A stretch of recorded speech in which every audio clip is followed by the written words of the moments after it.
হ'ল যে বৰালি এজন দুজন বিধায়ক আৰু আমাৰ শিৱসাগৰ জিলাত 3জন বিধায়ক, মোক বাদ দি 2জন বিধায়কে ইয়াৰ আধাৰশিলা কৰিলে বেলেগ বেলেগ সময়ত, আৰু এজন প্ৰাক্তন বিধায়কে কৰিলে দিখৌমুখৰ পৰা আৰম্ভ কৰি যিটো আমাৰ নাজিৰা ONGC চাৰিআলিলৈকে হয়।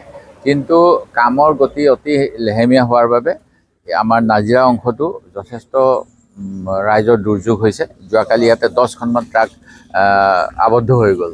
আজি পুৱাই মই আমাৰ যিসকল বিভাগীয় অভিযন্তা 2জনকে মাতি আনিলোঁ আৰু কামখিনি কি কৰিলে ভাল ধৰণে হ'ব এই বিষয়ত তেওঁলোকক দিহা পৰামৰ্শ দিছোঁ। ইয়াত মোক জনাইছে যে নলাৰ প্ৰয়োজন হ'ব। স্থানীয় গাঁওবুঢ়াৰ লগত কথা পাতিলোঁ। গাঁওবুঢ়াই কৈছে ৰাইজ মাটি এৰি দিবলৈ আপত্তি নাই, নলা তেখেতসকলকো লাগে, সেই গতিকে নলা দিয়াৰ ব্যৱস্থা হ'ব, যদিও এষ্টিমেটত নলা নাছিলে ৰাইজৰ সুবিধাৰ বাবে। আৰু এইকেইদিন যেনে তেনে গাঁতসমূহ মাৰি দিবলৈ ঠিকাদাৰৰ প্ৰতিনিধিক কোৱা হৈছে।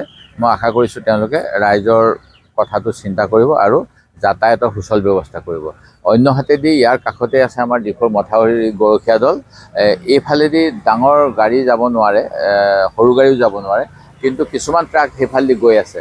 সেই কথাখিনি মই এতিয়া চক্ৰ বিষয়া, আমাৰ সমজিলা আয়ুক্ত আৰু জলসম্পদ বিভাগৰ অভিযন্তাক জনাইছোঁ। আৰু গাঁওবুঢ়াৰ লগত তেওঁলোকে আলোচনা কৰি সেইফালেও যাতে ডাঙৰ গাড়ী যোৱাটো বন্ধ হয়, যাতে নগৰখন সুৰক্ষিত হৈ থাকে, সেই কথাখিনিও দিহা পৰামৰ্শ দিছোঁ।